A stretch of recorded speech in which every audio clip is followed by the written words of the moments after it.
Hello everyone and welcome to yet another day in this The Clown Decade, the decade where things are only going to get worse before they get better. And today we are going through some good news for once, and once again it's looking at the light at the end of the tunnel with a reform policy that once again I can massively get behind. Danny Kruger nicely sums it all up in a lovely little walk and talk social media video that I'm very cynical about, but obviously it's good when reform do it. Take it away, Mr. Kruger. This is Whitehall. This is the street that runs from Parliament Square up to Trafalgar Square, and it's where, in the old days, the whole British Empire was governed from this street. Starting off with an excellent point. Britain used to have to govern an awful lot more than just these islands, and plus a couple of protectorates around the world, such as Gibraltar and the Falklands, and even then, they're mostly self-governing. And yet it all used to be done with a fraction of the workforce that we have today in the civil service, so much so it was all done on one street. These days, what we call Whitehall means the whole district of Westminster. You've got these great glass steel towers housing ministries and departments across this whole postal district. It's a damn shame that they look like that, and honestly, this is one of those good social media posts where it is very informative from the start. I don't think most normies really know how government works, and they certainly don't know details about the civil service like this. Reform wants to make Whitehall, Whitehall again. We're going to bring back the British government, the civil service, to this street. We think we can house the whole of the central government of the UK here in these buildings like we used to in the old days. And this is just good marketing for effectively saying we're going to massively cut down the civil service and centralise it, which a central government kind of makes sense. And even Rory Stewart in his book has an entire chapter on when I think he was Minister for International Development. The office was in Scotland, and so he'd just be on constant flights between Scotland and London, and then obviously net zero stuff kicked in. They were like, how can you have less of a carbon footprint? Stewart's like, well, we can have remote team meetings instead of me flying there all the time for a 15-minute meeting. They said no because the stuff he's doing is too classified for Zoom, blah blah blah, and well, basically this would not be a problem if it was all just done in London. And the theory behind splitting up all these departments, you know, the ONS in Newport, the International Development Office or whatever, somewhere in Glasgow I think it was, might have been Edinburgh. The whole point is levelling up. You have government departments in other cities to effectively run the economy a bit better there, which is basically just trying to cheat your way to prosperity in these cities, and frankly it's not even worked. Newport hasn't improved that much, Glasgow isn't that much improved, thanks to government buildings being there, so why not cut them down and bring them back to Whitehall, where then you also don't have to get internal plane rides just for a 15-minute meeting. This is good stuff, and it's good marketing for that stuff too. That number has gone up hugely in the last 10 years because the failure of leadership by successive governments has meant that the civil service has just grown and grown. I completely agree, and I think it's been absolutely pointless, and once again it's actually grown this year under the Labour government.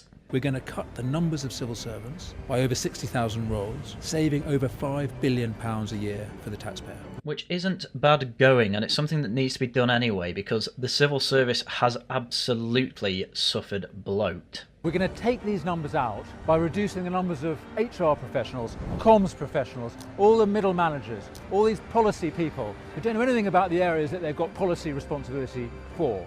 Now, this is definitely a bit of buzzword central, which is absolutely fine for a quick social media video like this. But having worked in a corporate job and having heard the complaints of nurse and junior doctors I know, yeah, they have absolutely no idea where the money goes for the NHS. And when I start pointing out, oh, well, you've got jobs like this in HR, you know, diversity manager, officer, whatever, they do start to understand. And this is exactly the type of people that Reform and Kruger especially are going after. And again, Danny Kruger has been a minister. He's been on the inside, and this is why such a defection was massive, because you now have someone who actually knows what the system's like, and not only that, you put him in charge of sorting out that system. It's the best Reform can do, and already I'm quite happy with what I'm hearing. We're going to invest in the front line, and we're also going to support the remaining civil servants to have a better job.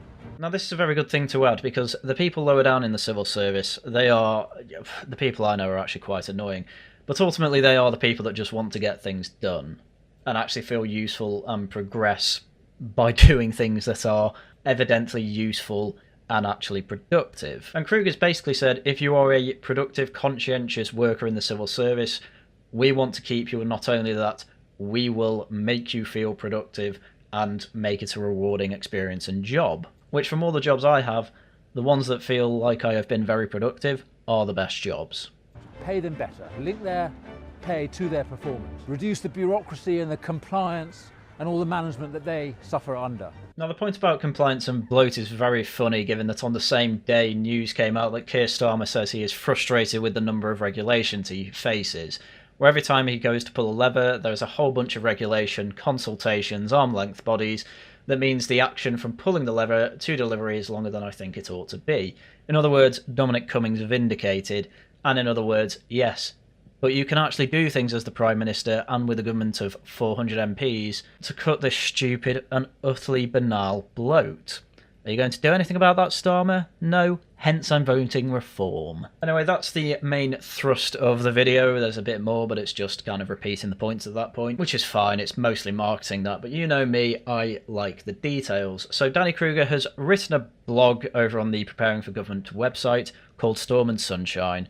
Radical change to deliver a smaller, better civil service. Now, it's quite large, this, but I will try and pick out the main points. So, Britain is in crisis, economically, socially, in terms of our security. True.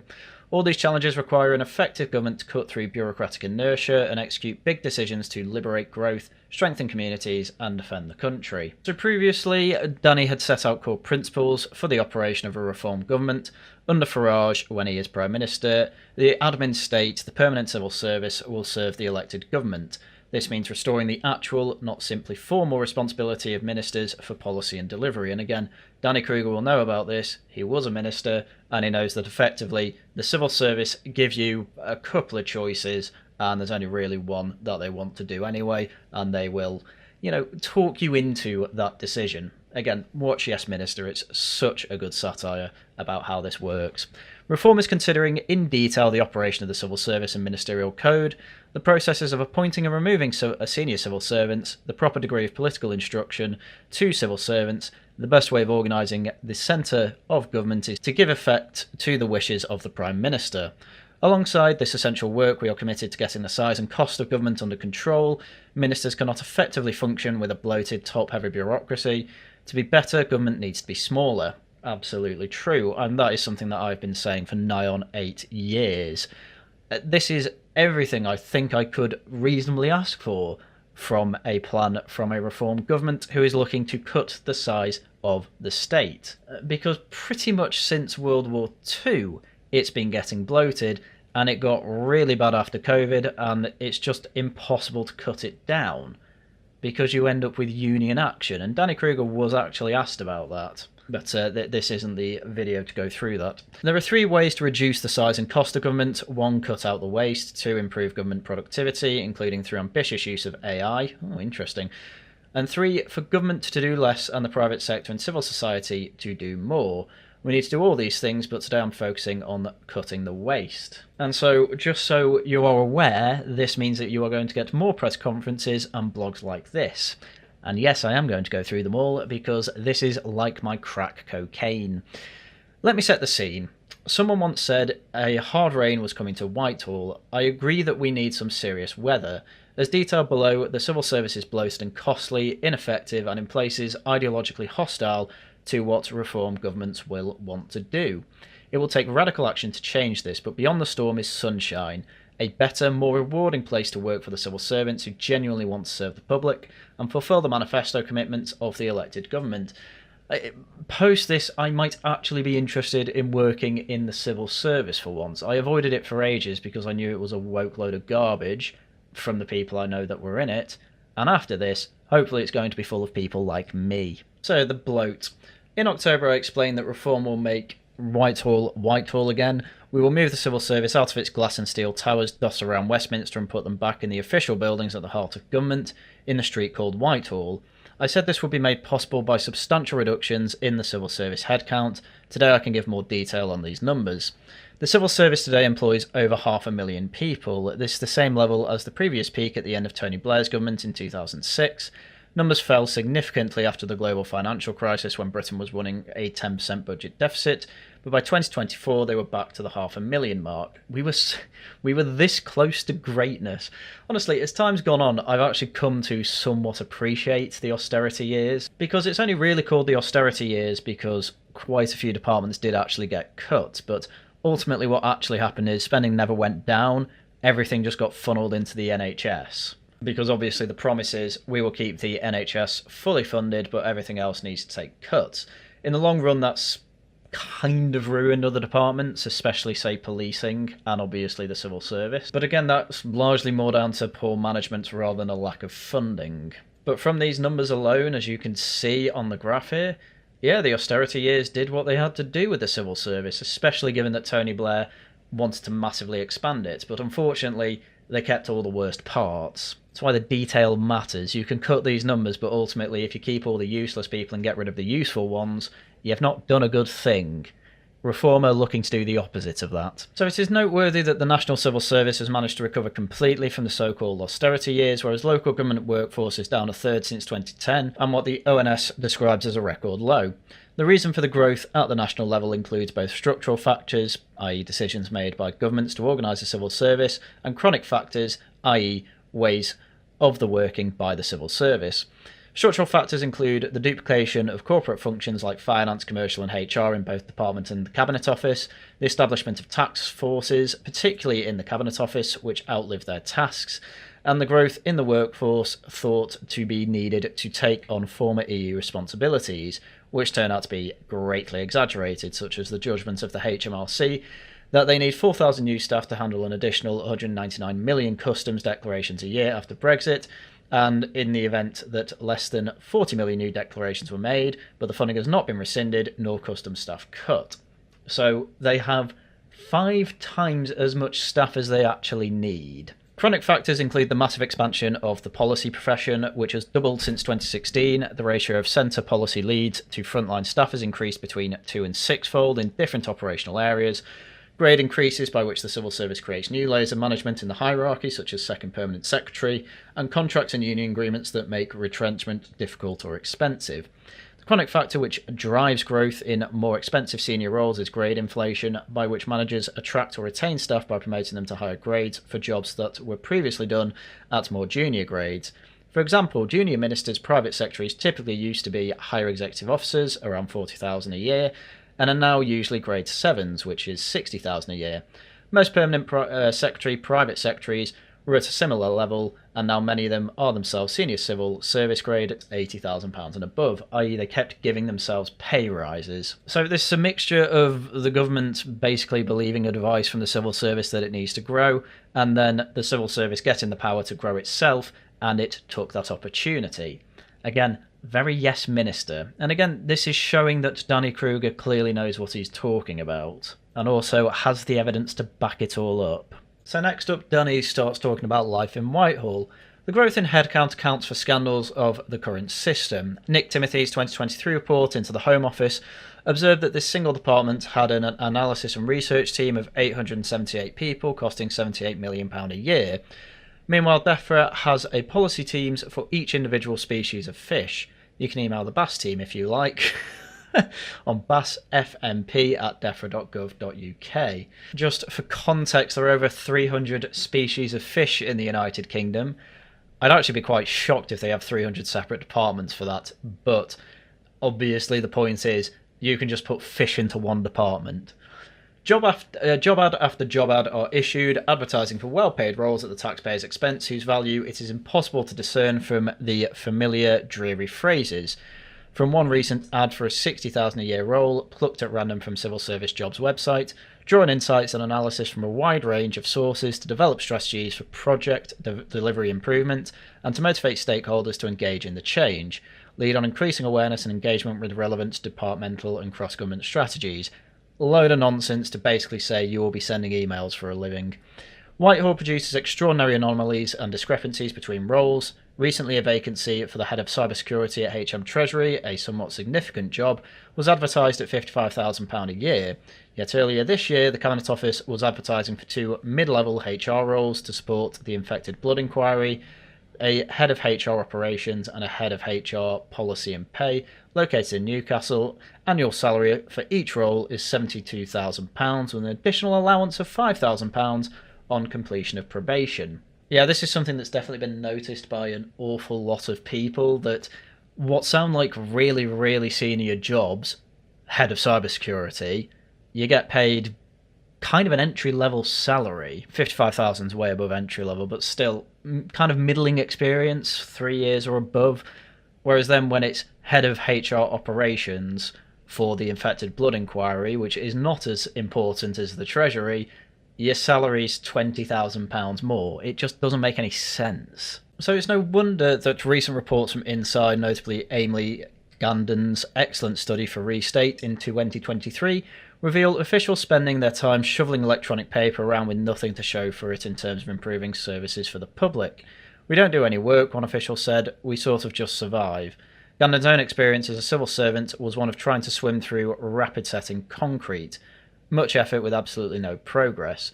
The civil service thread on Reddit tells the same story. One post was widely circulated a few months ago from an anonymous official pleading for advice and stating, I've nothing to do.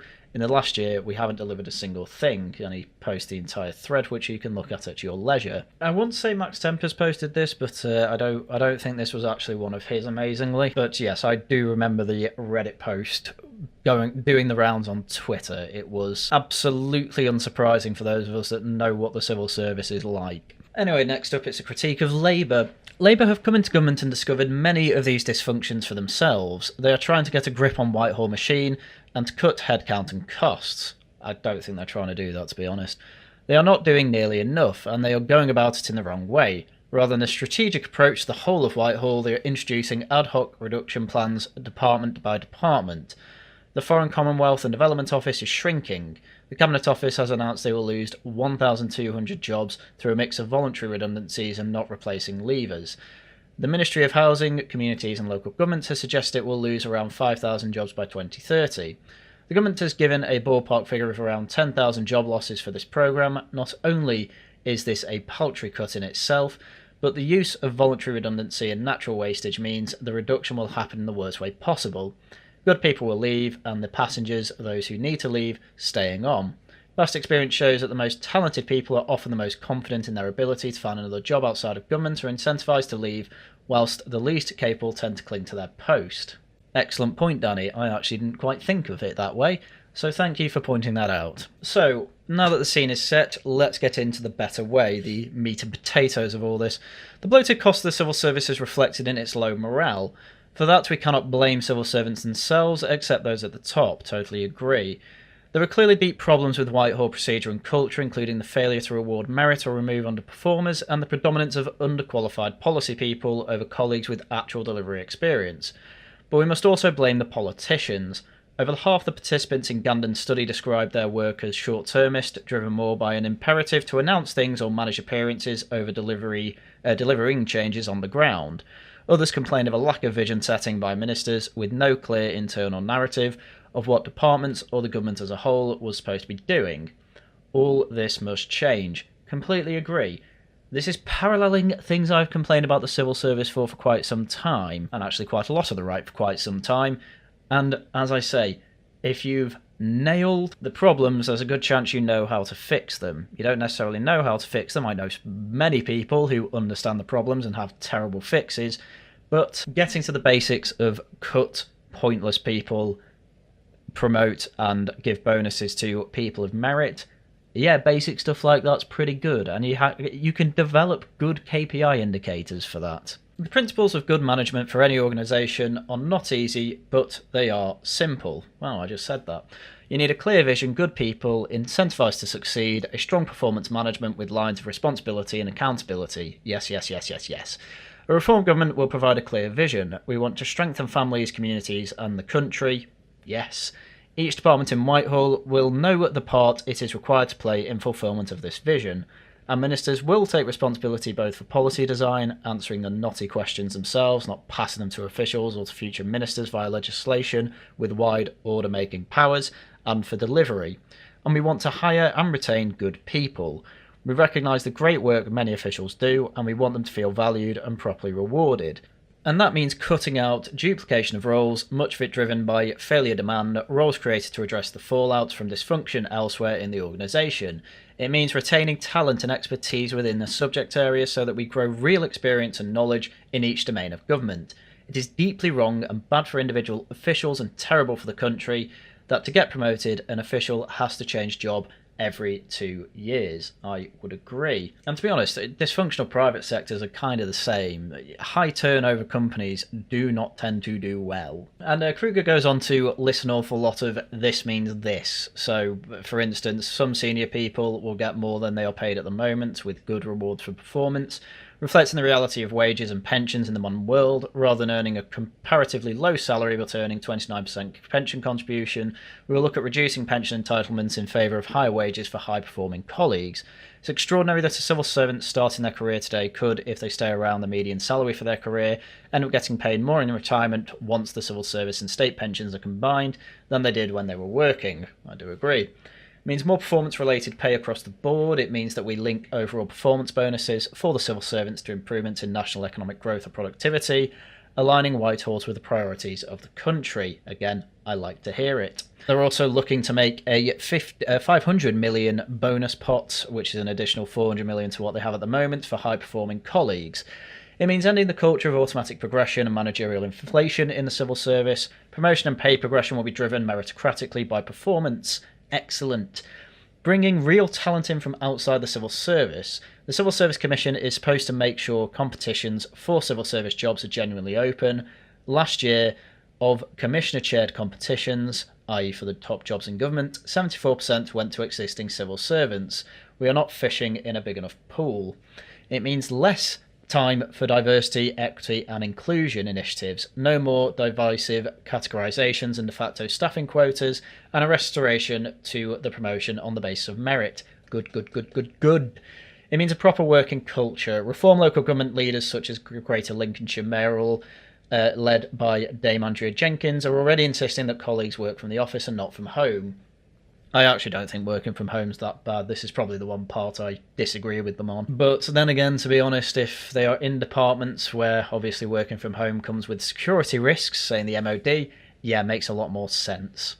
But something like DEFRA, yeah, probably not. So the overall plan is a clear vision from the top, good people appointed and free to do their jobs, will be complemented by the third imperative of good management, good accountability and performance management. In the 90s, each department was given semi-autonomy to contract its own staff and manage its own corporate function, like HR, procurement, legal and property. There was good reason for that, to increase dynamism and accountability and reduce the one-size-fits-all bureaucracy at the centre. Then in 2010s, Cameron tasked Francis Maude with improving the efficiency of the civil service. A trend was reversed, and corporate functions were centralised to the Cabinet Office in the same of standardisation and economy of scale.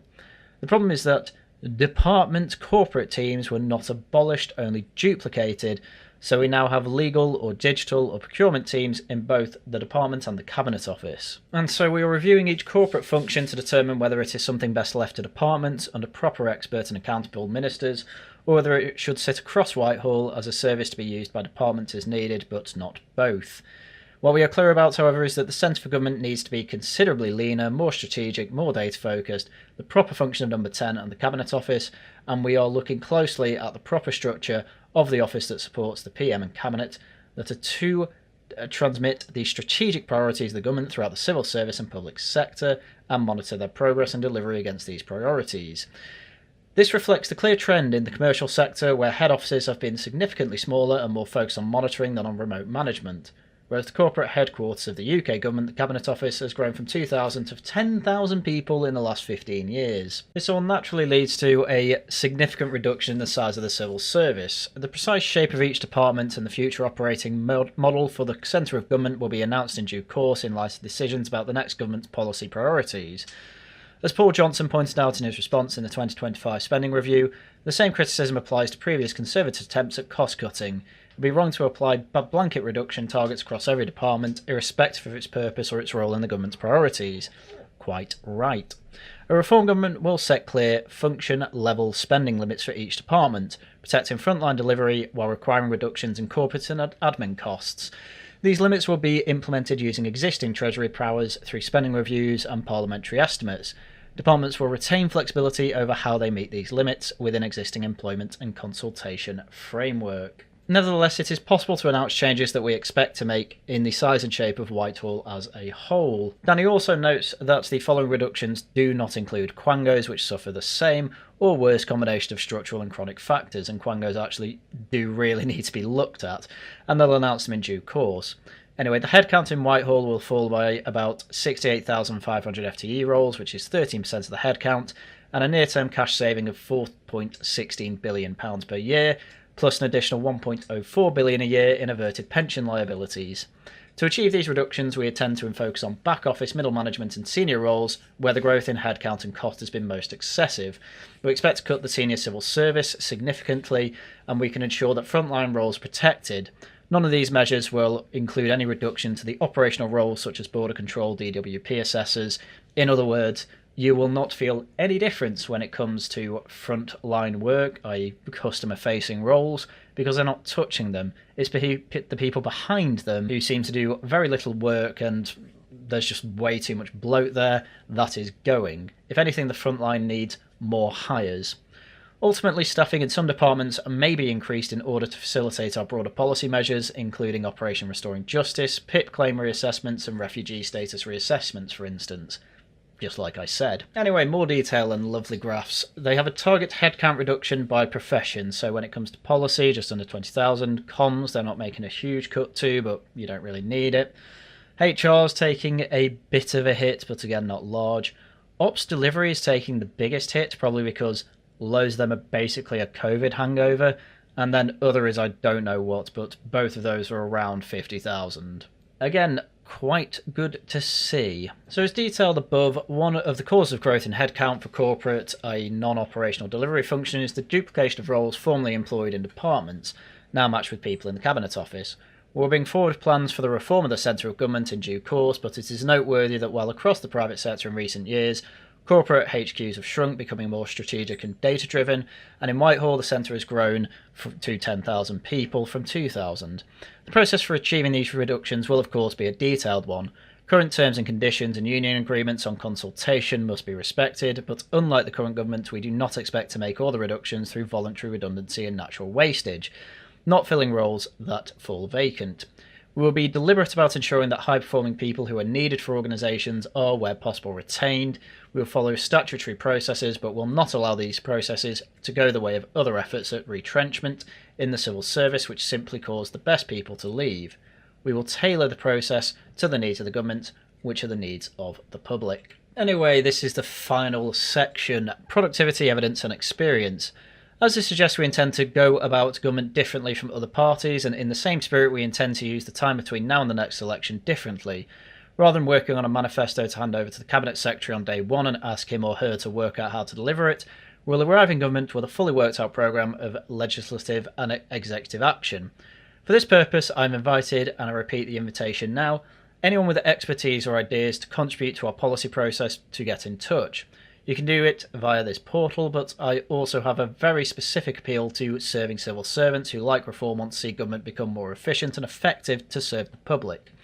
We want to understand the productivity challenge of the civil service from the inside. Work by Restate, the Effective Government Governance Forum, Policy Exchange, Fix Britain and others have been invaluable already in this regard, but we want to do more. Do you work in the civil service? Tell us about the challenges you face at work. Are you well managed, underemployed, overstretched? Do you feel incentivised to succeed? Blah, blah, blah, blah. We're looking for problems to fix waste, bureaucracy, political bias, lack of delivery or accountability, or hierarchies and practices that are stuck in the past. You can talk to us in total confidence and submit evidence anonymously, so please fill out the survey here. And if you are a civil servant that wants to complain, please do complain to Reform. They are the only people who are going to change any of this. This is the funny part as well, because generally the media have been saying Reform are asking civil servants to inform on colleagues in drive to cut jobs.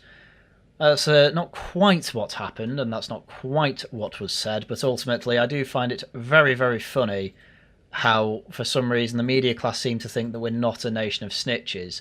COVID showed us we're a nation of snitches, so if anything, this is going to help reform. Anyway, with all that in mind and the details of the plan gone through, I think we can safely say in conclusion that this is a pretty good plan. Frontline services that are very important, tax and border force and what have you. The operations there are going to largely stay the same, if not grow, obviously with the border force needing to grow under Reform's plan. And the people at the back end that absolutely everyone has heard horror stories about are getting the microscope over them, and those that are actually useless are going to be gotten rid of, and those that want to work will be able to finally work. But there are people on the right that are nothing short of contrarian and really don't want to do an awful lot more than just, well, complain about everything. The person I'm talking about at the moment is Pete North, because he came out with a video that he summarised on Twitter as any notion that Kruger was going to give intellectual heft to reform policy can firmly go in the bin. Pete North pretty much only says this ever. He's not a man I think I've ever seen say anything positive about anyone else. He is a man who sees himself above everyone else, frankly, which is fine, I can quite understand the feeling, but ultimately, if all you end up delivering is ankle biting, then I have massive, massive questions about whether you are a useful person or not when it comes to these sorts of critiques. So I decided to try and give him a fair chance. It's an 11-minute video, and I would not be shocked if I cut out a lot of waffle, given that Pete's writing is an awful lot of waffle. But then again, let's see what he has to say. Today, I don't know if you've seen in the news, but Danny Kruger has announced his blueprint for civil service reform. Yeah, it was pretty good for what is effectively a first draft. And as you might suspect, I'm not the most impressed. Yeah, I know, you're literally never impressed with anything. Honestly, look through his Twitter account, find anything positive. You won't find it unless it's about the engineering of the Typhoon. Danny Kruger was billed as the great intellect who was going to give substance to Reform's policy agenda. But what we get from him today is libertarian Tory slop, basically. Can we retire the word slop next year, please? It's literally just a thought-ending cliche. I mean, honestly, you can describe anyone saying anything remotely close to "I want less people in the civil service" as libertarian slop. There's no critique there. It's pretty amazing how pretty much universally everyone, even some leftists, actually agree that the civil service has become a bit useless, bloated and overgrown. And then Danny Kruger coming out saying, yeah, we should probably cut some of that. That's just slop. Incredible. If you read through what he's written, it looks superficially plausible stuff based on the general view that the civil service is too big, needs rationalising, bring back down to size and made efficient. Yeah, you've even got a human rights lawyer in chief and trust the system man, our Prime Minister Keir Starmer, even making this critique. Are you saying it's wrong? Well, I've always had a problem with this idea of efficient government, or government being efficient just because it is small. Okay, I agree, government isn't necessarily just efficient just because it's small. Do you know who made this critique? Danny Kruger. We literally read that. Because if it's not doing the things that it's supposed to do, then the externalities of not enforcing things are costs that are borne out by me and you. Yeah, Danny Kruger literally addressed this. This is the really annoying thing about Pete North. Like a lot of people on the right, they clearly listen to this stuff in the background, don't really take it in, and find ways to be contrarian. That's an awful lot of the right at the moment, especially online when it comes to reform. You can't come out the gate with your criticism of Danny Kruger being, doesn't he understand that smaller government doesn't necessarily mean better government? Yes, he does understand this. This is exactly his point about Labour's whole plan of just waiting for people to go and then not replacing them. Because as he says, the people who go tend to be the people you actually quite want to keep in the civil service because they're talented. And they're taking their talents elsewhere. When you look at the substance of what he's written... Yeah, I don't believe you read it. There's no way you come out with that critique and have actually read it. I don't believe you read it. A lot of it is based on tropes that are older than me. This idea that the civil service is bloated and needs rationalising, made efficient.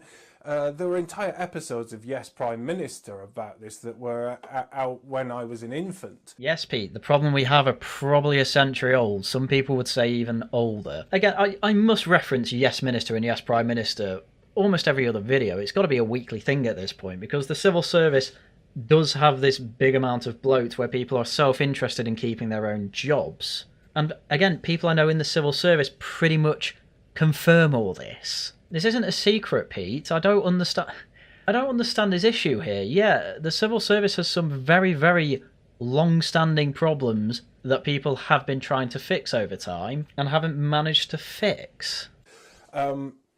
So these are decades-old tropes. And Okay, are they inaccurate, though? Again, thought-terminating cliche. Oh, this is just a trope. Okay, is it not true, though, Pete? you know, it's partially true. So what's the critique? His first criticism out the gate, just completely wrong. He made assumptions of what Danny Kruger thinks without reading what Danny Kruger actually wrote. And then the second critique is, oh, this is just a trope. Oh, the trope's true, but, you know, it's a trope. Honestly, I've had people tell me that this is some giant intellectual of the right. No, sorry, total moron. There are arms of the civil service that are too big, too bloated, and do need rationalisation. Wow, crazy. That's what Danny Kruger said. What's happened so far in this critique is Pete North has unironically just repeated what Danny Kruger actually wrote and pretended he didn't say it or write any of this. That's what Pete North is doing here. Massive intellectual, can't even be bothered to properly read or go through what he's critiquing. Goodness me. But that requires careful study of what they're for, what they're doing, how they got so bloated in the first place. Yeah, Danny Kruger wrote a whole blog on examples of where it went wrong. He also pointed out areas where he's not going to cut out civil servants, such as frontline staff that actually deliver productive work. Honestly, Pete North needs to be put away next year. This is not the last rant of the year I'm going to have about the online right. I think next year is actually going to be my open war against them. I've been teasing it the entire time this year, but next year I think I'm going to go all guns blazing. This is horrendous work, Pete.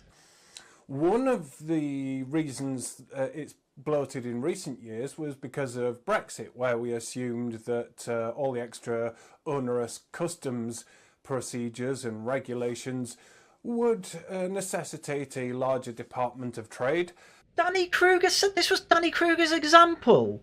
Are you just hoping people didn't read Danny Kruger's blog and you'd repeat it, and people would assume you knew what you were talking about and Danny Kruger didn't say any of this? Are you kidding me, Pete? This is absurd. This is actually absurd. You can't start off by saying, oh, Danny Kruger doesn't bring any intellectualism. Anyway, here are my critiques. They're exactly the same as Danny Kruger and expect to be taken seriously. I can't believe you're doing this. I actually can't believe you're doing this. As it happens, industry has been quite canny in how it's adapted, and I think there's scope for rationalisation there. Yes, that's what Danny Kruger said. I'm going to be saying that so much. This has irritated me beyond what I thought it would. I thought he would just give, ironically, really tropey replies. What he's actually done is said, oh, Danny Kruger's a massive trope, here's what he should have said. And it's what Danny Kruger said. But Danny Kruger gives the game away with just one little sentence where he complains that DEFRA has got a department for different types of fish. Okay. That was more ridiculous than what he said before. So hold on, you did actually read it, and yet your entire video is claiming that Danny Kruger didn't really say any of this, but then he... I'm really confused about your critique here. By the way, the fact he actually read the blog actually makes this critique of Pete North's worse. This, by the way, is why you draft and redraft. I mean, I don't formally draft, I don't write scripts or anything, but I do retakes. I've cut out 50-minute segments of my videos if they end up just either being a complete tangent or it ends up completely wrong. Pete North seems to have the, I'm just going to go through with my initial critique, frankly, because he doesn't like reform because they don't want him on the policy team. A lot of people do not like reform because reform have basically gatekept them, by the way. And Pete North's one of these people. I mean, he's not actually made clear here that Danny Kruger pointed out all of this stuff that Pete North himself has actually pointed out. So let's get to the fish thing. What are you going to defend about the fish thing? COD has got a department, Haddock's got a department. He's not quite understood that in that there is the Marine Management Organisation, and it is broken down into specialisms because you've got all the different types of fish. You've got freshwater, and then you've got seawater. You're undermining your own argument. I made this point before. You don't need bass, cod, haddock, salmon, blah, blah, blah.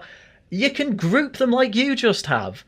Yeah, he's not saying just have the marine biology department or whatever in the government as part of DEFRA. He's saying you obviously don't need an entire department that looks after hermit crabs. Are you willfully this moronic?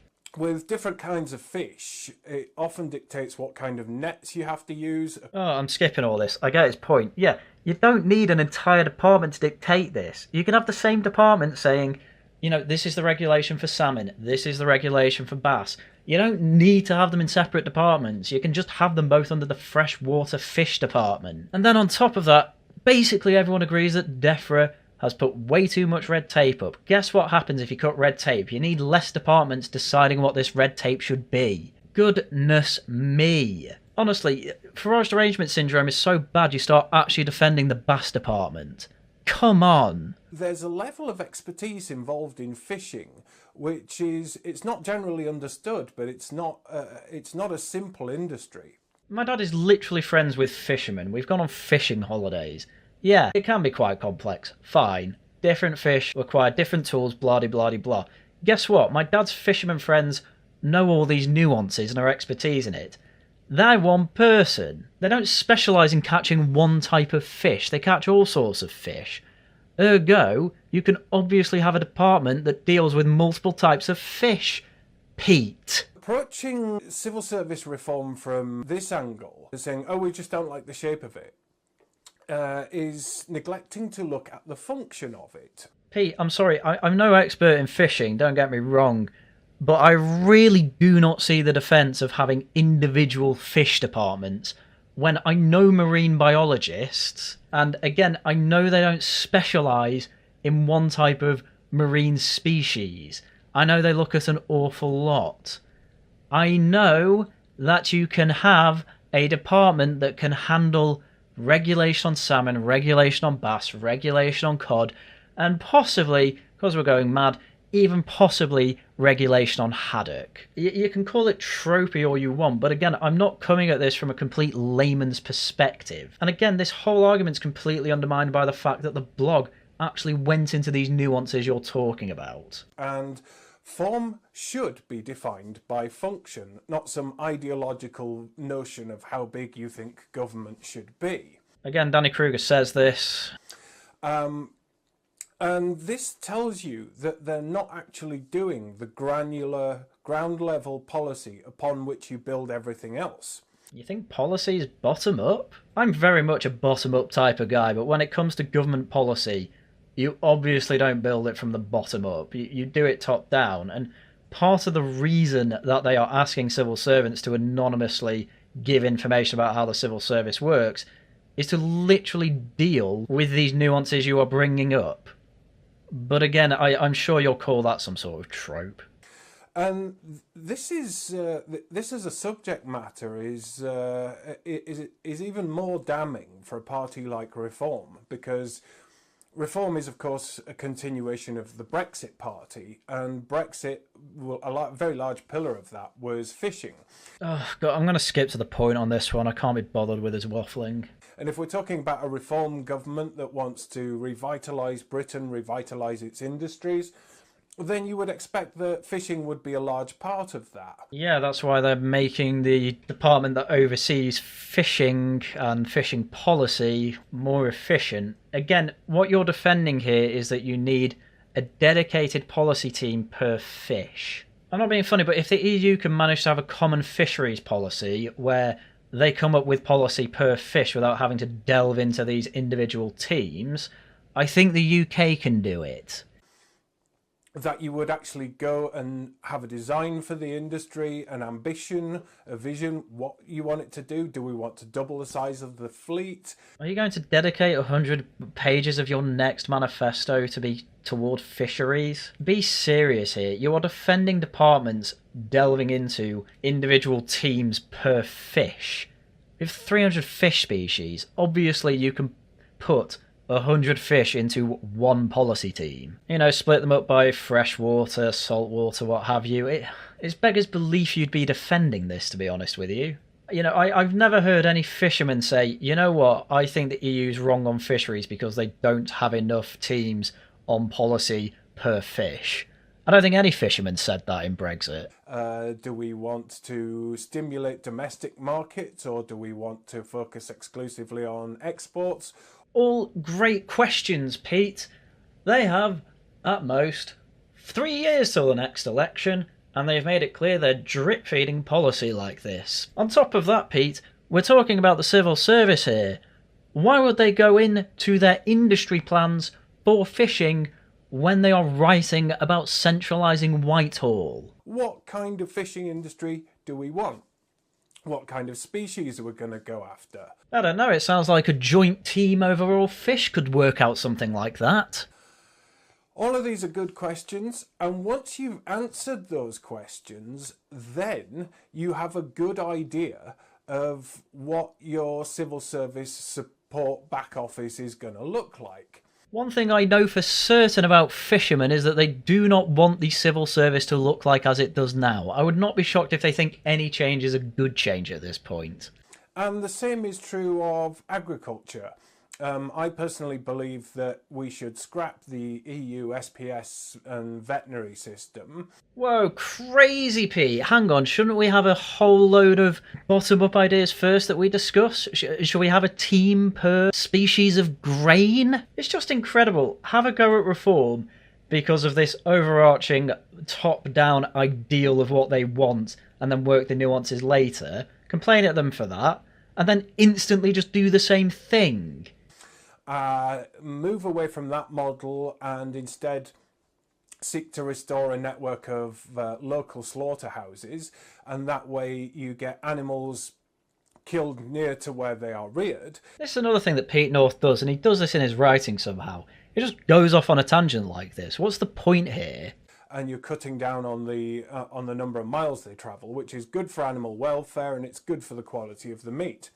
I have literally no idea if that's true or not. But the irony here, once again, is that this is playing... You know, what's actually stopping the this is just Tory libertarian small government trope being accused at you here, Pete? What's actually stopping that from being applied? Right, he sticks on this tangent of meat for some reason. Let's try and get back to the point, Pete. We need to rethink the industry. And so once you rethink the industry, you then have an idea of what DEFRA is tasked with doing and what sort of size and what kind of people you need to recruit to do those jobs. Yeah, that's why they're going to be expanding the border force and the assessments of PIP and things like that. When it comes to fishing, again, I have never met anyone who says actually keep the system as it exists.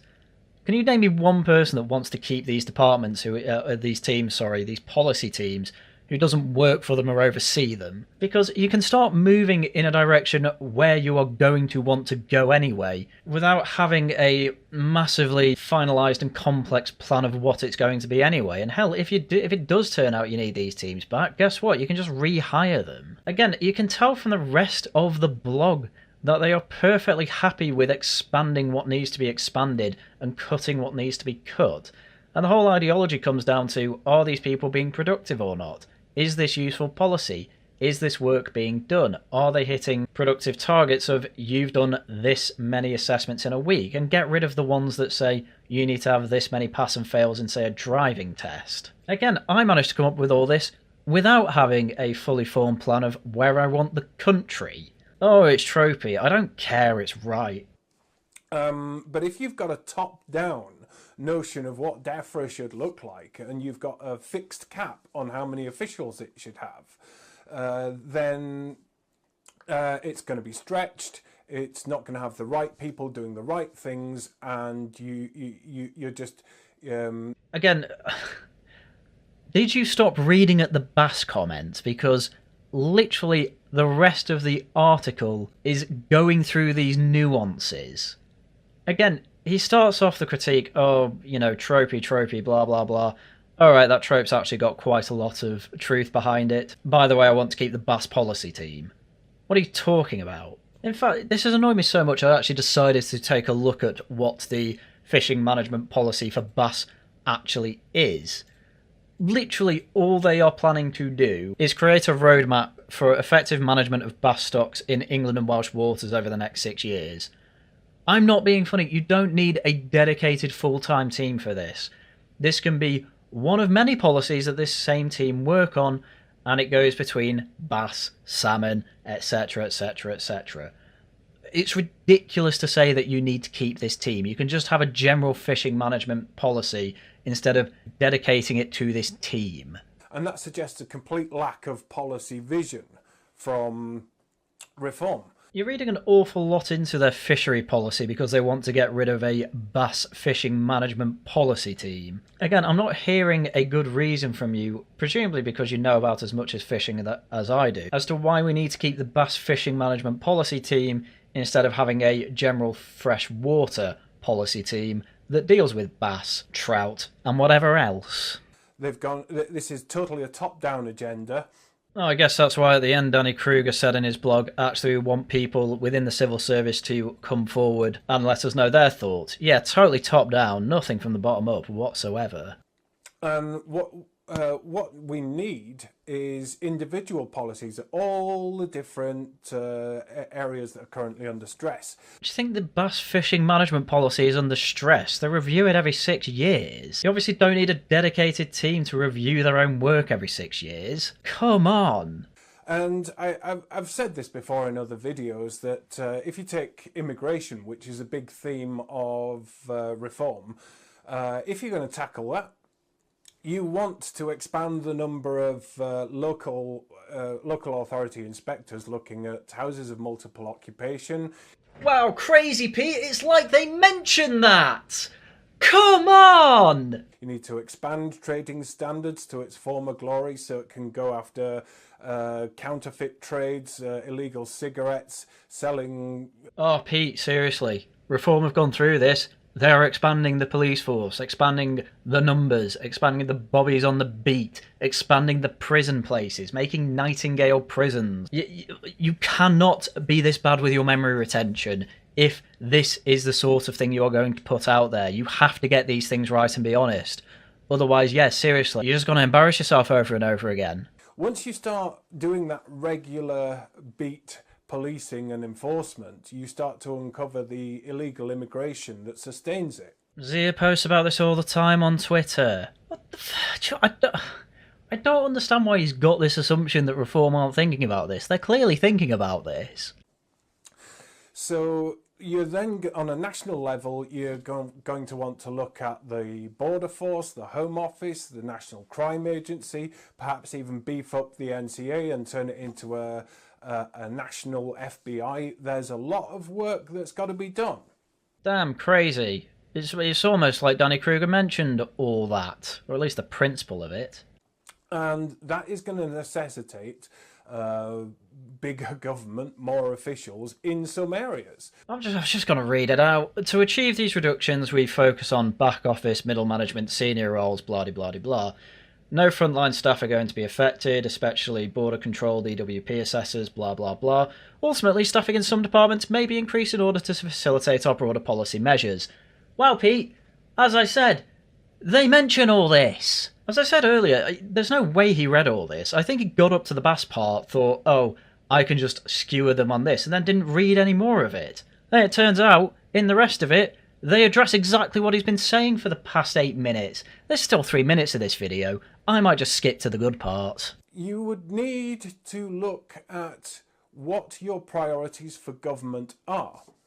And if your priority is just to reduce the overall headcount, you're not thinking of what you expect government to do. Wow, crazy! It's like he went into the nuances of it.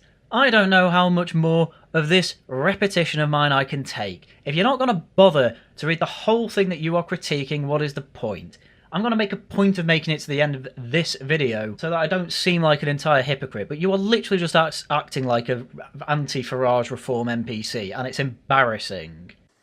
And if you as a political party are not thinking about what you expect government to do, what are you even in politics for? That'd be a good question, Pete. That's probably something you should be asking Labour, but obviously not Reform. Again, he's focused all this because they don't have a fully developed fishing policy. Believe it or not, fishing, quite low priority given the problems we have in the United Kingdom at the moment. And either way, they did have a fishing policy in the last manifesto. I don't know what it was, I'm not an expert in fisheries, so I'm going to refrain from comment on whether it's good or bad, but they clearly do have a vague idea of what fishing policy should be, and I have no doubts that it means cutting the number of teams that are making fishing policy. You don't need a dedicated team looking over and reviewing the bass fishing policy every 6 years. That can obviously be done within a wider team. So any idea that Danny Kruger is going to give Reform any extra additional intellectual heft is for the birds, because it's more of the same age-old Tory shtick. Literally every critique you just had, Pete, is addressed in the very paper you are supposed to be addressing. This is beyond embarrassing.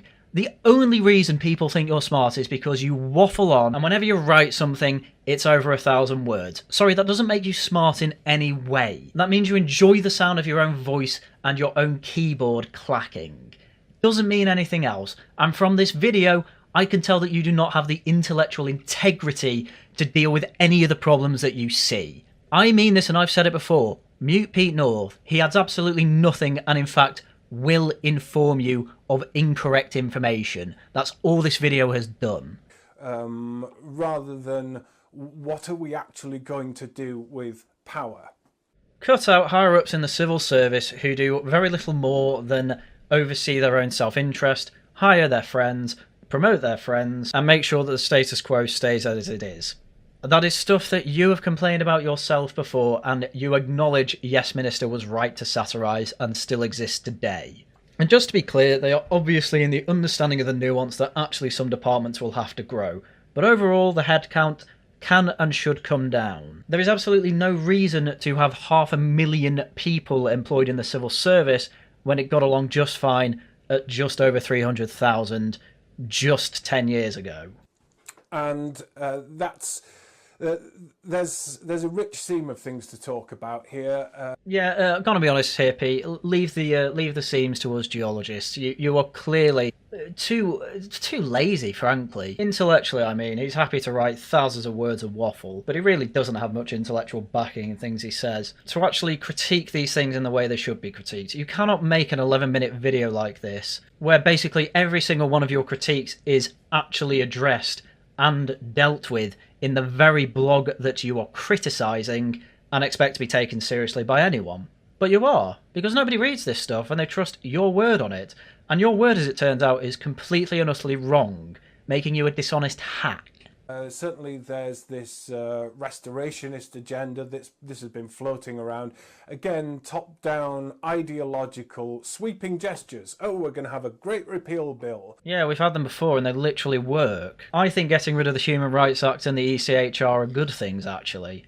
They might not be the silver bullet, but it's certainly a damn good start. When you could probably do the same job with precision amendments that don't get the media's backup, that slide under the radar, no real fuss. Pete, has it not occurred to you that they want the fuss? Has it not occurred to you that hearing, oh, they're going to actually get rid of Blairism and having that as a headline is actually a bit of a vote winner? This is politics, Pete. Worst of all, it's politics in a democracy. You need the good big headlines. And if it's going to do the same thing as you say, yeah, they obviously want that. Small stuff that has a large impact that nobody's going to really object to. Damn, it's almost like you can do both anyway. Pete basically doesn't like the idea of a Great Repeal Bill because it is something that actually unifies an awful lot of factions on the right. Homeland basically wanted it. He was in Homeland, by the way. Rupert Lowe wants it. Ben Habib wants it. Tories even want it to some extent. They were talking about a big bonfire for ages. And of course Reform want it. Pete just wants to be contrarian. It's why it's pointless to listen to. It's pointless listening to someone whose only station in life is to basically say, I don't like what other people say. Totally pointless to listen to. And then when you hear the rationalizations of that contrarianism, it's even more embarrassing. I should have made this into its own video. But you can only really do that if you've done careful study of what's going wrong and where. But we're not getting that from reform. We're just getting this ideological, we'll go and repeal the Equality Act and we'll repeal this. Do you not want those repealed? Do you think they should stay? Do you really think they need to be just amended? Because they definitely need to go. Basically, the reason absolutely every company has a massive HR department at this point is entirely down to the Equality Act. Yeah, I think getting rid of it's a lot more substantial than doing minor amendments to bits of it. And replace it with what? British Bill of Rights? They already said that. What do you mean? Do you think of the political storm and how much political capital you will have to spend in order to do these repeals of things that people do actually value. Yeah, ideological enemies value the Equality Act. What's the point of reform if it is supposed to be this massive and quite blatant soft revolution that is going to repeal the Blairite agenda if actually all they do is minor amendments to it? Are you mad? This is what the Tories tried to do, and they actually amended it for worse reasons. No, get rid of the big ones, amend other things. You know, sure, the Malicious Communications Act, amend it to get rid of grossly offensive, and then obviously address the fact that there is ridiculous precedent that comes from Section 127 of the Malicious Communications Act. You're a man who has suffered at the hands of that act, by the way. You were arrested for being edgy on Twitter. And guess what? Sure, the grossly offensive part's in the Malcolms Act, but guess what? Because you were having a go at Islam, that's covered by the Equality Act. You should want that gone and replaced with the British Bill of Rights. That, by the way, David Starkey's quite happy to help out with. A man who understands constitutional history and law. Plus the team of KCs they've got. Come on. And there's some of this stuff that we can't row back on. So you want to actually look at it and go, actually, do we need to repeal this or do we just need to fix it? No, we absolutely need to get rid of the Equality Act. I don't even know why you're trying to make that ridiculous assertion. Again, this is the result of trying too hard to sound different. It's actually okay for the right to all agree on one particular thing. They're few and far between, but the Equality Act is absolutely a massive priority target. Come on. And if you're going to fix it, then like a mechanic or a surgeon, you need to have a working knowledge of what you're working on, look at where it's going wrong, and fix the squeaky wheel or the malfunctioning valve or whatever. Yeah, or there's a machine that's just causing sludge to be absolutely spewed all over the factory floor, and that's literally all it does. Yeah, just get rid of that and replace it with a machine that actually does something productive. You know, we've got to a point where FDS put Pete North in a mindset of, actually, I don't think we should repeal the Equality Act. That's what's currently being defended at the moment. And you get the patient back back up to health, or you get the car back on the road. Being in government is a lot like that. But if you're coming in with sweeping gestures, we're going to do this, we're going to do that, you're not thinking about the day-to-day realities of implementation and second-order consequences. Again, it's an absolutely ridiculous thing to say when all of these problems are addressed in the very paper you're critiquing. You didn't read it. It's as simple as that. You just didn't read it. And as we have seen countless times when governments don't think about second-order consequences, particularly Mrs. Rachel Reeves, then you have a disaster on your hands. Yeah, that's why Reform are constantly talking about second-order consequences and why this government sucks. You're actually in agreement with their critique of Labour here, and they are clearly doing work that takes into account second-order consequences that they can take account of. Hence, Yusuf is constantly on Twitter going on about the black market of mini-marts, Turkish barbers and other things, because yes, you get rid of them, the second-order consequence, you get rid of illegal migrants. And to bring it back around to what Danny was saying, he's clearly looking at the second-order consequences of all this. There's a whole section on what Labour does and why the second-order consequences of their cutting down of the civil service is horrendous. But you didn't read it, so you don't know that. So I don't think that there's much reason to be hopeful that reform is going to do any better, simply because they're not doing the thinking. Yeah, follow my blog, The Manifesto Project. No, don't. It needs to die a death. This has to be one of the worst critiques I think I've seen of reform, and I've read an awful lot of Guardian articles on reform, but this one just had nothing but untruths. I don't think there was a single true claim in there, apart from, yes, Minister made some pretty decent points and there are tropes that are actually backed by reality, but then he just starts claiming that reform aren't addressing them properly. And he's claiming that because he didn't bother to actually read or think about what he was saying. Honestly, that was embarrassing, and I really should have made this a different video, but I'm probably going to have to readjust the thumbnail now because this really turned massively into a critique of this utter incompetent moron. Right, and I think with that, that is everything I have for you for today. So you got pretty much a bumper video here. It's rare I do them these days, so congratulations, and I hope my rant was a 10 out of 10. Because my god, I don't think I've been crashing out enough recently, and trust me, there's another bigger one coming just before Christmas. I can at least guarantee that video. Right, in terms of other things I'm doing, another video tomorrow, and then on Friday there will be Wolves of Westminster. I'm afraid I do not have time for any other streams this week, but Christmas is coming up, so that's to be expected. But on top of that, please do subscribe, leave a like, leave a comment. Also, please do become a channel member and leave super chats and super thanks. Right, with that, that's everything I had for you for today. So once again, thank you very much for watching, and until next time, goodbye.